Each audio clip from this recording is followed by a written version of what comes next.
देखते होता हमारे उड़हिया बैठी के पिपरा के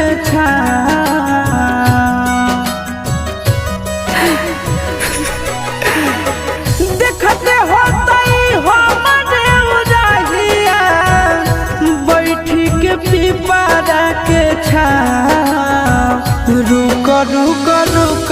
अरे टरेनिया रुक रुक रुक रे टरेनिया ले ले चल जनुआ के गाँव रुक रुक रुक रे टरेनिया।